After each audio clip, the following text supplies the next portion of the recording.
सबको जय मसीह की। यीशु मसीह के नाम में सबको धन्यवाद हो। प्रभु का वचन लेके आपके सामने आने के लिए प्रभु ने परमेश्वर ने और एक बार मौका दिया। इसलिए मैं सोचता हूँ आप सब प्रभु परमेश्वर का वचन से आशीषित हो, क्योंकि वचन जिंदा वचन है। जितना वचन सुनेंगे आप लोग उतना आशीषित हो जाएंगे।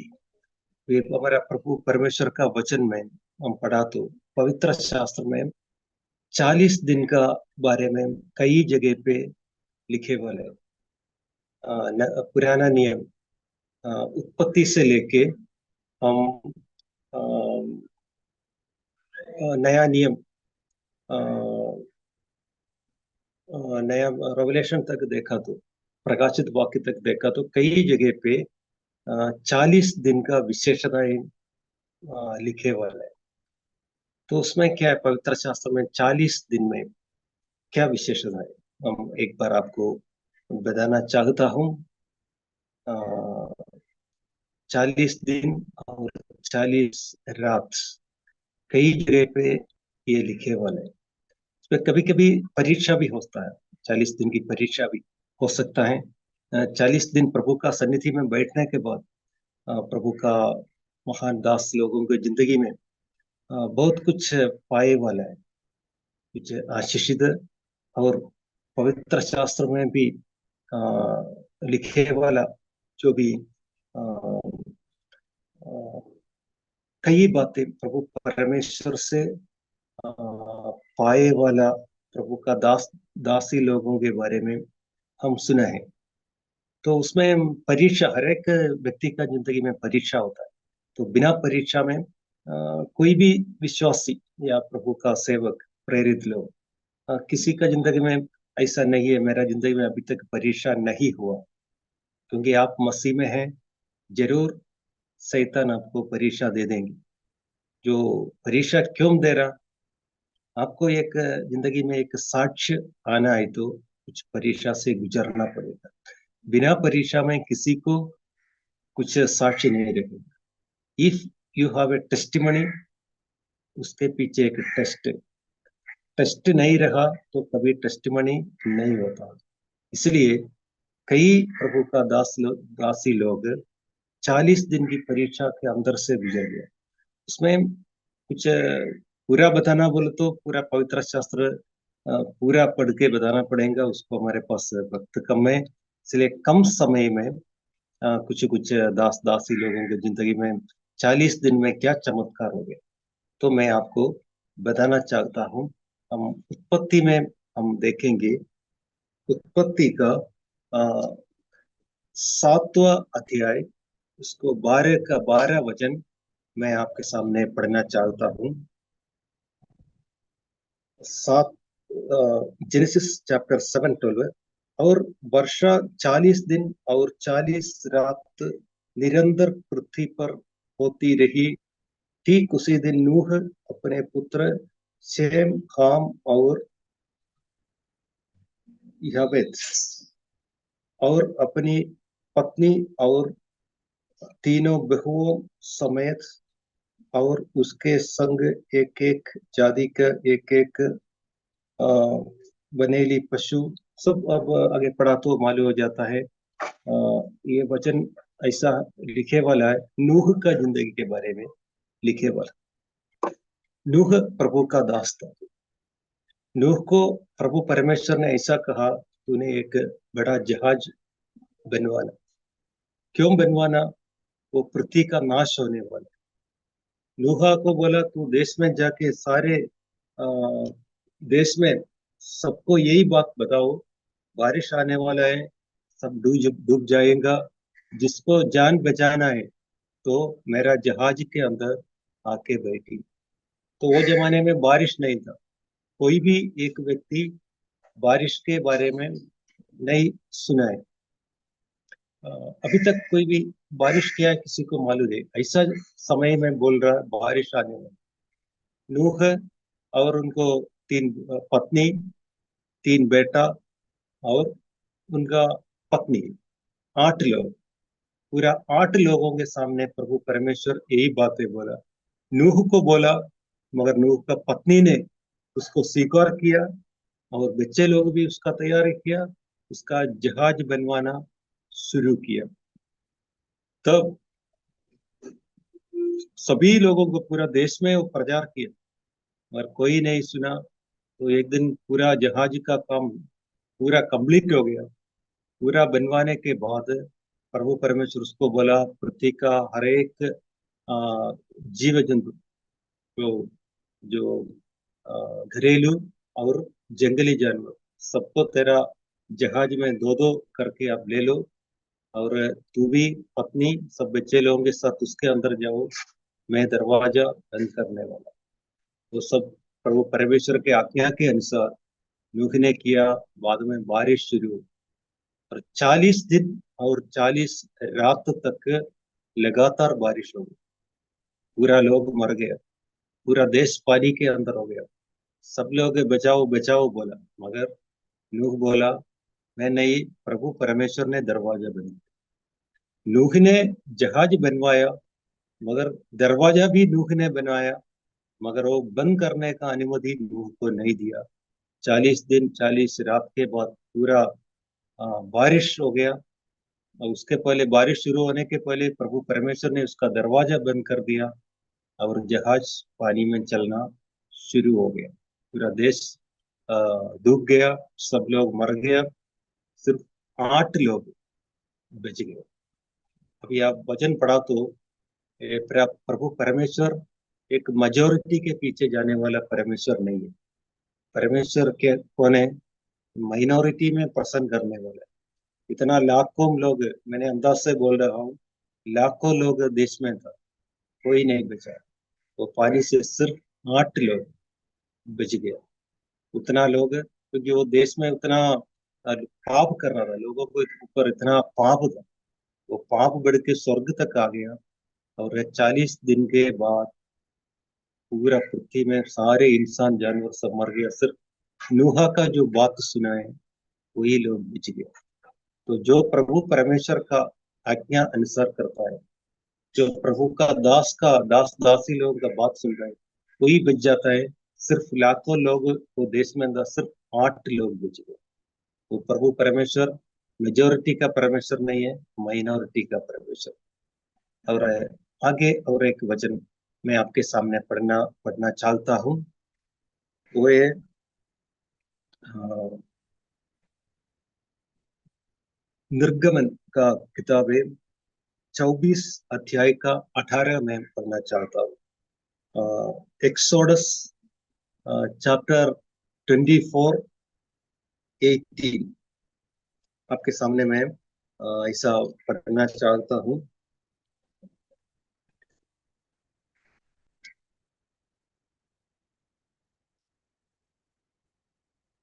तब मूसा बादल के नीचे में प्रवेश करके पर्वत पर चढ़ गया, और मूसा पर्वत पर 40 दिन और 40 रात रहा। आप सबको मालूम है मूसा का जिंदगी, वो भी प्रभु परमेश्वर ने चुने वाला एक, ये दुनिया का, मैं ऐसा बोलता हूँ, सबसे बड़ा लीडर था मूसा। उनके पीछे कितना लोग था? 6 लाख आदमी लोग था। ये इसराइल की 6 लोग आदमी के पीछे, औरत बच्चे लोग सब मिलके लगभग कई लाख लोग होगा। इतना लोगों को लेके मिस्रईम से लेके कनान के पास तक लेके आए वाला बहुत बड़ा लीडर है मूसा। मूसा के जिंदगी में ऐसा एक कठिनाई आ गया। प्रभु परमेश्वर उसको आज्ञा दिया, तो ये सीनाई पर्वत के पहाड़ के ऊपर आइए, मैं तेरे से बात करना चाहता हूँ। मूसा ने कभी नहीं सोचा मैं 40 दिन पर्वत के ऊपर बैठूंगा बोल के। क्योंकि प्रभु परमेश्वर बात करने के लिए बुलाया, वो पर्वत के ऊपर चढ़ गया। पर्वत को सभी, उसके पीछे आरोन था, आरोन को बोला तू सभी पूरा लोगों को संभालो, मैं पर्वत के ऊपर चढ़ रहा, ये यहोवा का अग्नि, यहोवा ये सीनाई पर्वत के ऊपर इनका तेजोमय महिमा उतरने वाला है। इसलिए कोई भी पर्वत के सामने नहीं आना, आदमी, इंसान या जानवर, कोई पर्वत के सामने नहीं आना। इसलिए ये बहुत विशुद्धि में, पवित्रता से आप देखना है। तो मूसा पर्वत के ऊपर चढ़ गया, एक दिन, 2 दिन, ऐसा करके 40 दिन वो पहाड़ के ऊपर बैठ गया प्रभु का सन्निधि में, प्रभु का शकेना में, तेजोमय महिमा में। 40 दिन प्रभु का दास मूसा ने पर्वत में प्रभु परमेश्वर के साथ संगति में था। तो उसके बाद क्या हो गया आपको सब मालूम है। 40 दिन के बाद मूसा के हाथ में दो टैब, या जो मूसा को प्रभु परमेश्वर ने बोले पत्थर काट के ऐसा प्लेट जैसा बना के, हाँ तुम लेके आओ, मैं मेरा हाथ से उसमें 10 आज्ञाएं दे देगा, ये पूरा सारे इसराइलियों के लिए वो देना है। मूसा ने जैसे प्रभु परमेश्वर यहोवा ने जो कहा सुना, प्रभु परमेश्वर का हाथ से 10 आज्ञाएं मिल गया। तो सब आपको जानता है। ये प्रभु का दास 40 दिन पर्वत में बैठा, 40 दिन 40 रात। फिर पहाड़ से उतरने के बाद उनका चेहरा इतना तेजोमय हो गया कि आरोन और इजरायली लोगों को उनके सामने खड़े रहने को नहीं होता, इतना लाइटनिंग रेडियंस, मूसा का चेहरा इतना चमक रहा। अब इधर भी प्रभु का सन्निधि में 40 दिन बैठने के बाद, उपवास लेने के बाद, इतना अच्छा आज्ञाएं, अभी भी हमारा पवित्र शास्त्र में 10 आज्ञाएं 40 दिन के बाद मूसा नबी को मिले वाला है। तो 40 दिन में बैठने में बहुत अद्भुत चमत्कार हो जाता है। इसलिए हम भी, अभी भी आप लोग भी शायद 40 दिन उपवास लेने वाला होगा। मैं भी कई बार 40 दिन का उपवास लिया है। तो प्रभु परमेश्वर का सन्निधि में बैठने के बाद आपका जिंदगी रेडियंट हो जाए, तेजोमय बन जाए। और मैं अगला और एक वचन आपके सामने बताना चाहता हूँ। वो ये है पहला शमूएल 17 अध्याय का 16 वचन मैं आपके सामने पढ़ना चाहता हूँ। First Samuel chapter 17 16। वह फलस्तीनी तो 40 दिन तक सवेरे और सांझ को निकट आकर खड़ा हुआ और करता था। प्रभु परमेश्वर को स्तुति हो। इधर भी देखिए, इधर जो बोले वाला है, दाऊद और गोलियत का कहानी यहाँ बता रहा है। ये पवित्र शास्त्र में देखा तो दावीद तो एक बालक था, और गोलियत इतना लंबा चौड़ा। इनके सामने, ये गोलियत के सामने दाऊद कुछ भी नहीं था। ये गोलियत उस समय इज़राइल का राजा था शाऊल। शाऊल और फलस्तीनी के साथ एक बहुत बड़ा लड़ाई हो रहा, एक युद्ध शुरू हो गया।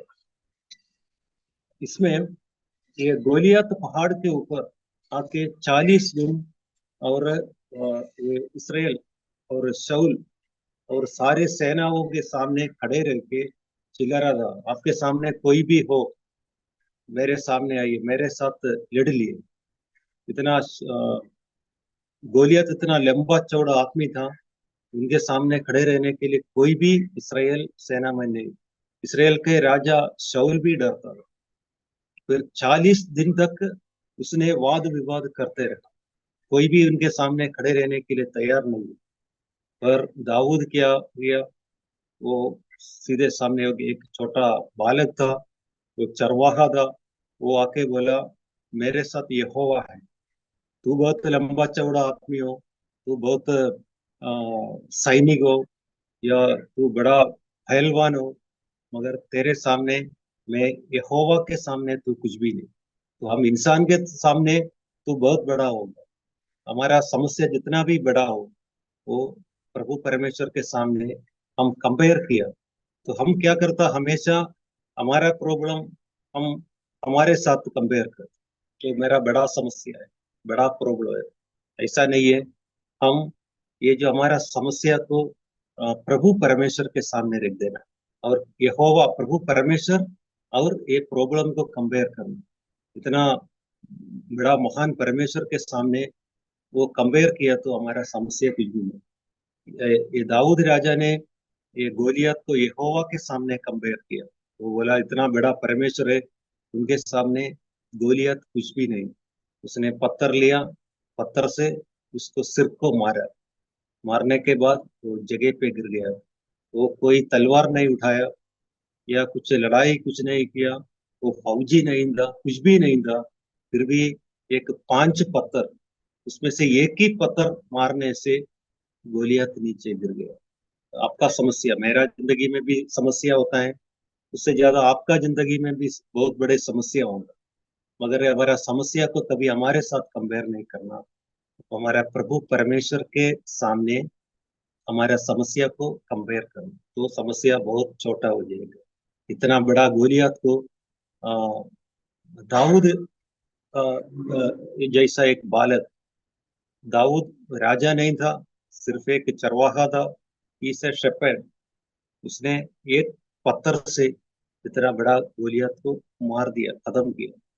इसलिए हमारा आपका समस्या, हमारा समस्या कितना भी बड़ा हो, वो यहोवा हमारे साथ है तो वो जल्दी जल्दी वो खत्म होने वाला है। हमारा ताकत से नहीं, प्रभु परमेश्वर का ताकत से, पवित्र आत्मा का शक्ति से सारे समस्या को हम पार करेंगे।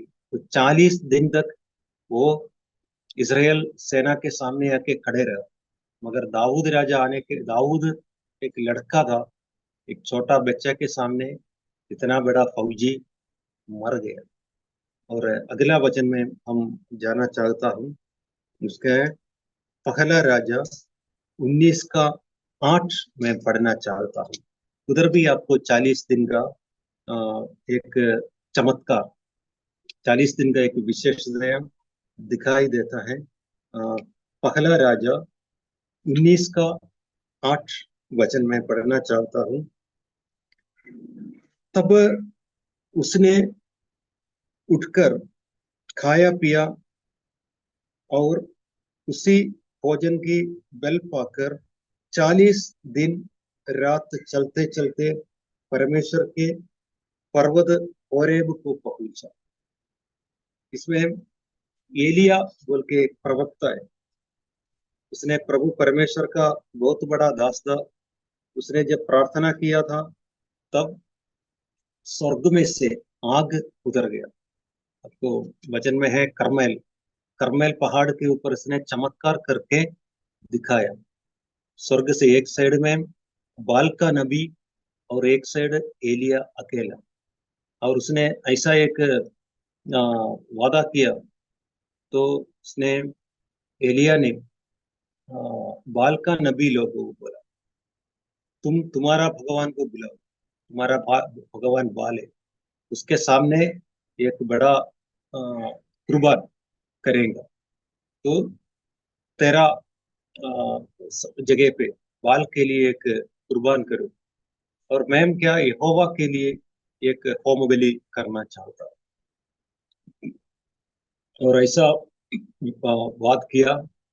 वाद विवाद में एलिया ने करमेल करमेल में इतना अद्भुत चमत्कार किया। ये बाल का नबी लोगों ने भर दिन भर उसने चिल्लाया, बाल बोल के उनका भगवान था, उसको बुलाया, मगर उनका जो होम बलि के ऊपर ये आग नहीं लगा। फिर वो लोग थक गया। मगर एलिजा ने क्या किया, उनका होम बलि था, उसमें पूरा बड़ा जानवर को काट के, बैल को काट के रख दिया, उसके ऊपर पानी डाला और चारों तरफ एक अ, नाला जैसा बनाया, उसमें भी पानी भरा और यहोवा के सामने प्रार्थना किया। करने के बाद यहोवा ने स्वर्ग से आग भेजा, उसको होम बलि पूरा आग लगे। तो ये चमत्कार देखे एलिजा ने उनके साथी लोगों को बोला, ये बाल का पूरा नबी लोगों को काटो, मार दो। उसने मार दिया। तब ये जो बात है, वहां का रानी है इजाबेल, इजबेल के कान में आ गया। तो बाल का मंदिर बनाने वाला, ये सब नबी लोगों को बिठाए वाला कौन था? ये इजबेल था। इजबेल को इतना गुस्सा आ गया, उसने आका दिया वो एलिजा को खत्म कर। उसने क्या किया, इतना बड़ा अद्भुत चमत्कार करने के बाद कि वो जान बचाने के लिए वो भाग गया। फिर वहां एक जंगल में जाके वहां बैठा। तब स्वर्ग का दूध लोग आके उसको खाना दिया। वो खाना स्वर्ग का दूधों का हाथ से बनाए वाला खाना था। वो खाना खाने के बाद 40 दिन तक वही कोई कुछ भी खाना बिना खाना खा के वो होरेब पहाड़ तक वो चलते रहा, भागते रहा, सब भाग भाग गया वहां से। ये खाना स्वर्ग का जो खाना है, उसमें एक एक टाइम का खाना खाए तो 40 दिन चलने का पावर मिल गया। इसमें भी 40 दिन का एक चमत्कार आप देख सकता है। शायद आपका जिंदगी में भी ये चमत्कार हो सकता है। 40 दिन का चमत्कार कभी भी हो सकता है। अभी शायद आपको जिंदगी में एक चमत्कार हो गया होगा, तो हम प्रभु परमेश्वर को धन्यवाद देना। 40 दिन प्रभु का सनिधि में बहुत महत्वपूर्ण है। और एक वचन आपके सामने मैं पढ़ना चाहता हूँ। एसक्किएल का किताब 4 का 6 में पढ़ना चाहता हूँ। एसक्किएल अध्याय 4 का 6 वचन। जब इतने दिन पूरे हो गए, तब तो दाहिनी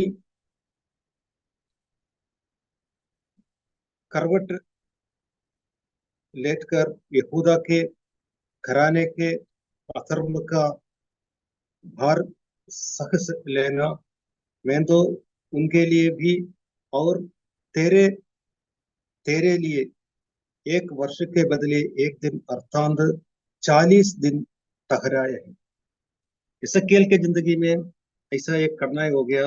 ये जो इजरायली लोगों का इसने इतना पाप किया, वो पाप स्वर्ग तक पहुंच गया। ये पहुंचने के बाद प्रभु परमेश्वर का सने इतना गुस्सा हो गया, मैं सारे इसराइल लोगों को नाश करेंगे। तो इजक इजक इसकीएल ने यहस्केल ने प्रभु का सन्निधि में उपवास लिया, प्रार्थना किया, रो रो के प्रार्थना किया। तो प्रभु परमेश्वर ने उसको एक ऐसा निर्णय लेने के लिए दिया। 40 दिन तक, एक एक वर्ष के लिए एक दिन, ऐसे 40 वर्ष के लिए वचन वचन में ऐसा है। 1 वर्ष के बदले एक दिन अर्थात 40 दिन टकराए। तो 40 दिन तक उसने यहस्केल ने रो रो के उसके प्रार्थना करके प्रभु का सन्निधि में बैठा। ये 40 दिन प्रार्थना करने के बाद और उसका उपवास, पुराना नियम है जो उपवास आज का जैसा उपवास नहीं है। यीशु मसीह आने के बाद उपवास का कानून को थोड़ा बदल दिया। मगर पुराने नियम में उपवास लेना इतना आसान नहीं है। और वो लोग इतना कपड़ा पूरा निकाल के, और दूसरा जो ऐसा एकदम जड़ जैसा कपड़ा पहनना पड़ा। और उनका जो कपड़ा पहनने से क्या होता, वो अपना जैसा नॉर्मल कपड़ा नहीं है, वो शरीर को बहुत दिक्कत होने वाला कपड़ा है, वो पहनना पड़ेगा। और मिट्टी में रह के, वो रूम में भी नहीं है। अभी आजकल जो हम उपवास लेता है, अभी अच्छा अच्छा कमरा में बैठ के, एसी में बैठ के, फैन के नीचे बैठ के उपवास लेता था। मगर पुराना जमाने में मिट्टी में बैठ के उपवास लेना पड़ता। ऐसा प्रार्थना करने के बाद प्रभु परमेश्वर ने उनको, जो इजराइल लोगों को मारने के लिए, खत्म करने के लिए जो खड़ाई किया था, उसको थोड़ा व्यवस्था चेंज किया, उसको बदल दिया। प्रभु उनको और एगस्केल के वजह से उनका जिंदगी में थोड़ा जो समस्या निकाल दिया। इधर भी 40 दिन का प्रार्थना, 40 दिन का उपवास के बारे में बताए हुआ है। मैं और एक वचन आपके सामने पढ़ना चाहता हूँ। योना का किताब 3 का 4। ये जो आप सबको मालूम है, योना ने क्या किया। प्रभु परमेश्वर ने जो योना नबी को बोला तू निनवे जाओ, उसने क्या किया, प्लान चेंज कर दिया। उसने तरशीश चले गया। चलने के बाद प्रभु परमेश्वर ने एक महा मछली को भेजा। ऐसा एक बड़ा ब्लू व्हेल, एक महा मछली को भेज के उसको पकड़ के वापस निनवे तक पहुंच गया। तो वहां ये वचन ऐसा मैं पढ़ना चाहता हूँ। योना का किताब 3 का 4। योना ने नगर में प्रवेश करके एक दिन को यात्रा पूरी की और यह प्रकार अ, करता गया। अब से 40 दिन के बीतने पर निनवे उलट दिया जाएगा। प्रभु परमेश्वर ने ऐसा कहता है कि आज से 40 दिन तक पूरा निनवे को खत्म कर देता। ऐसा उसने वहां जाके प्रचार किया। पहले वो निनवे जाने को डरता था, क्योंकि वहां का लोग बहुत कठिन लोग हैं और उनको प्रभु परमेश्वर का वचन सुनने बोलने से वो लोग सुनेगा नहीं। फिर भी और एक योना का जिंदगी में ऐसा सोचा था। मैंने कहा जहां जहां जाके मैं प्रचार करता हूँ, मैंने भविष्यवाणी बोलता हूँ, फिर वो तो प्रभु परमेश्वर उसको जो मैंने जो अ, आदेश दिया उसके विरुद्ध वहां हो जाएगी। मैंने ये देश में नाश हो जाएंगी ऐसा मैं प्रचार करूंगा, तो प्रभु परमेश्वर उसको निकाल देंगे, वो देश को नाश नहीं करेंगे। कई बार ऐसा हो गया। इसलिए योना बोल दिया, अब प्रभु परमेश्वर आपके ऊपर बहुत करुणा है, मैंने जाके वहां इसे प्रचार करेंगे, 40 दिन के अंदर ये निनवे देश नाश होने वाला। मगर वहां जाके ऐसी प्रचार किया, मगर प्रभु परमेश्वर ने वो देश के ऊपर करुणा किया। वो देश का निनवे के राजा और उनका पूरा नागरिक, पूरा देशवासी, इंसान और जानवर सहित उपवास ले ली। तो प्रभु परमेश्वर उसके ऊपर करुणा किया। वो निनवे का जो नाश होने वाला था वो नाश नहीं हुआ। तो ये बात सुनने के बाद अ, योना प्रवक्ता को बहुत प्रभु परमेश्वर के ऊपर इतना गुस्सा आ गया। और योना नबी ने ऐसा बोला, मैंने पहले बोला था ना प्रभु परमेश्वर तू बहुत बड़ा करुणा है तुम्हारे को, तुम कैसा, तुम्हारा करुणा के ऊपर वो देश को नाश नहीं करेंगे, इसलिए मैंने वहां देश में नहीं गया। तो प्रभु परमेश्वर बोला, वो लोग है ना, इतना कुछ भी मालूमत नहीं। एक 1 लाख से अधिक लोग वो देश में, उसको नाश करना मेरे को अच्छा नहीं लग रहा। वो लोग मेरे सामने घुटने टेक के प्रार्थना किया, उपवास 40, ये लोग उपवास और प्रार्थना में था, इसलिए मैं वो देश के ऊपर करुणा की। और आगे मैं जाना चाहता हूँ। और एक वचन नया नियम है, मत्ती सुसमाचार 4 का 1 से 5 तक। उसमें ऐसा यीशु मसीह ने 40 दिन उपवास किया। हम कई बार ये वचन पढ़ा था। यीशु मसीह 40 दिन उपवास लेने के बाद उसके सामने कौन आया? शैतान आ गया। शैतान उनके सामने आके खड़े रहा। और मैं वचन पढ़ना चाहता हूँ, मत्ती सुसमाचार 4 का 1। तब आत्मा यीशु को जंगल में से गया, ताकि इबलीस ने उसकी परीक्षा हो। वह 40 दिन और 40 रात निराहार रहा, तब उसे भूख लगा। तब परखने वाले ने पास आकर उससे कहा, यदि तू परमेश्वर का पुत्र हो तो कह दे कि ये पत्थर रोटियां बन जाए। ये शैतान 40 दिन यीशु मसीह ने दिन रात निराहार किया, कुछ भी नहीं खाया। 40 दिन के उपवास बंद करने के बाद हम सबको मालूम है बहुत भूख लगेगा। तब इबलीस या शैतान यीशु मसीह के सामने परीक्षक बोल के आपका जिंदगी में भी आप भी 40 दिन उपवास लिया होगा, प्रार्थना किया होगा। आपके सामने कभी शैतान कई परीक्षाएं लाएंगी, मगर यीशु मसीह के सामने शैतान आके बोल रहा है पत्थर को रोटी बना। यीशु मसीह ने क्या बोला या उत्तर दिया, एक इंसान रोटी से नहीं है, प्रभु परमेश्वर का मुंह से जो आता है सारे वचन से जिएंगे। हम भी वचन के साथ शैतान को लड़ेंगे। हमारा चित्र कई लोग सोचेगा हमारा घर पे यीशु मसीह का एक फोटो रख दिया तो इबलीस या शैतान भाग जाएंगे, या लकड़ी का एक क्रूस हमारा गले पे लगा दिया या घर पे एक क्रूस लगा दिया, क्रूस बनवा के रख दिया तो शैतान भाग जाएंगे। नहीं, शैतान भागना है तो वचन से बात करना। जिसके अंदर वचन है उसको शैतान कुछ नहीं करेंगे।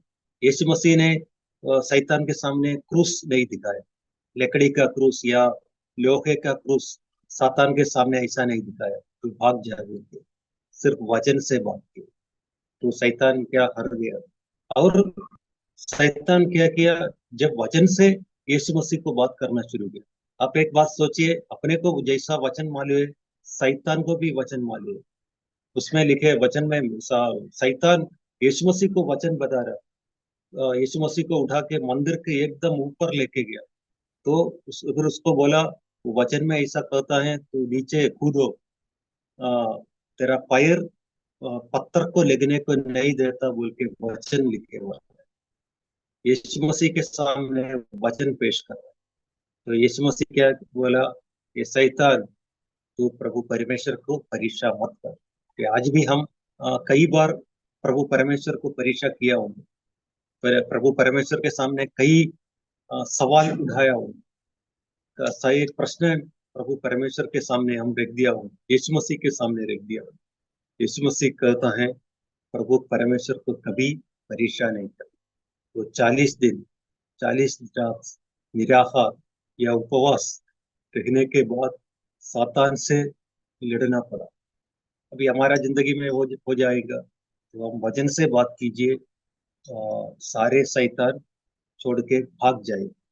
और एक वचन और अब हमारा नया ये जो बातें नया नियम में मार्कोस समाचार 1 का 13 में, लूकोस समाचार 4 का 2 में भी यही बातें लिखे वाला है। और आखिरी एक वचन बोल के मैं बंद करना चाहता हूँ।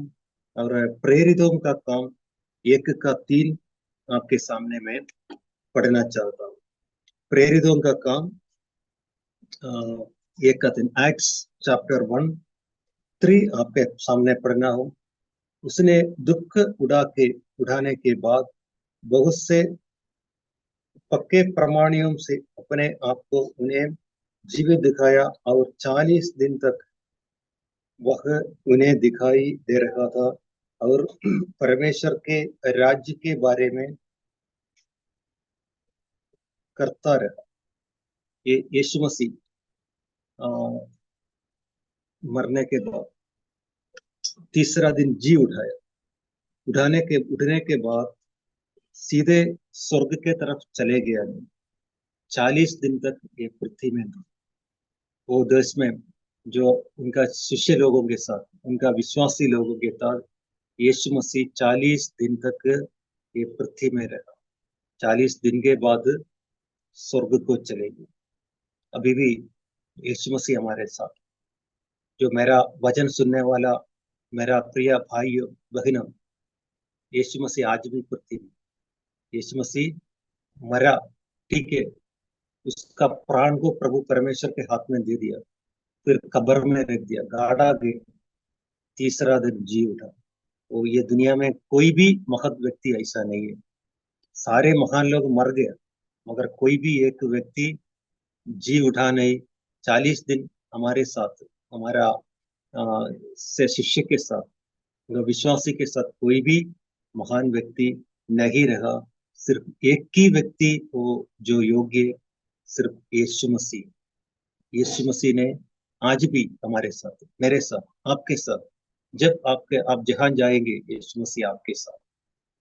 और ये पवित्र शास्त्र में और कई जगह पे 40 दिन 40 दिन 40 दिन ये कभी परीक्षा हो सकता है, 40 दिन का चमत्कार हो सकता है, प्रभु परमेश्वर से कुछ गिफ्ट भी ये 40 दिन के अंदर आप प्राप्त सकता है।